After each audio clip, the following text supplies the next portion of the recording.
Welcome to Trading Psychology 101.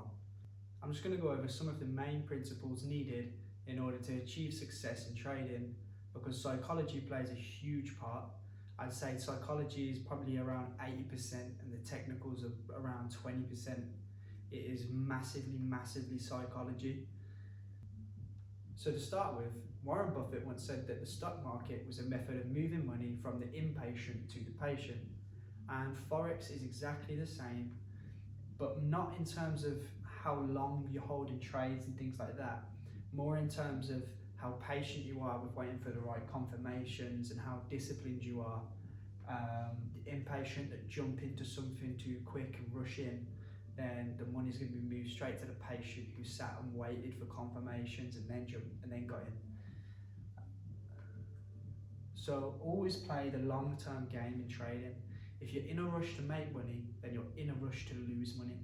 If you're in a rush, then you're not going to make money. You are always going to end up blowing your account because you're not going to follow your risk management plan, and you're just going to jump in and out of trades because you're going to have things like fear and doubt, and we'll get into that.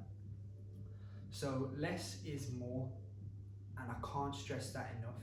If I go a week with only placing 2 trades, I'm not going to beat myself up over it, even though I prefer to place about a trade a day, maybe sometimes 2.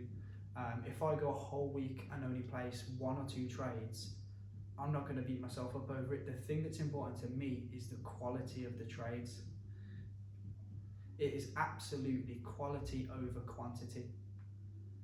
Capital preservation is key in trading.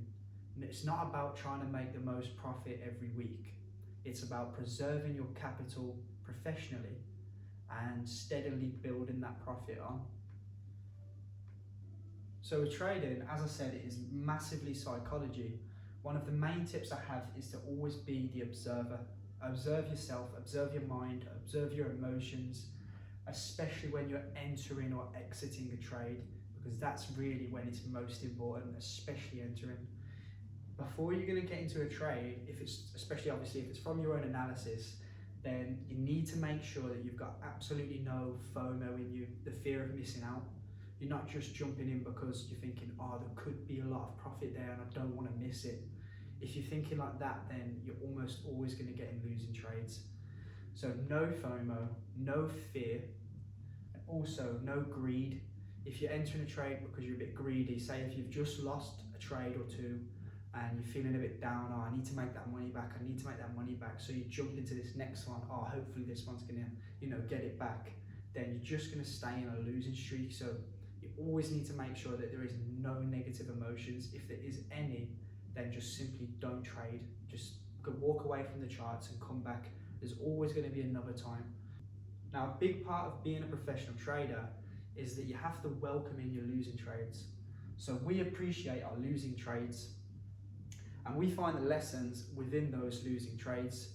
So we don't lose a trade and think, oh, damn it, I've just hit a stop loss, I've just lost 2% of my capital. We think, okay, that trade's gone against me. Is there something I can learn from this? Did I enter too early? Did I enter too late? Was my stop loss too tight? And you'll journal it down and take a valuable lesson from it. Now that loss isn't actually a loss, it's a lesson that's gonna then bring you more profit in the future. It's as simple as that. Now finally, we always have a fearless execution on every setup that fits our trading plan. If there's a setup there, the structure, the price action, everything's in confluence, and you're confident in that, the risk reward's good, then get in.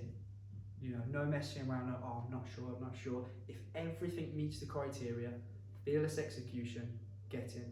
That's everything for Trading Psychology 101.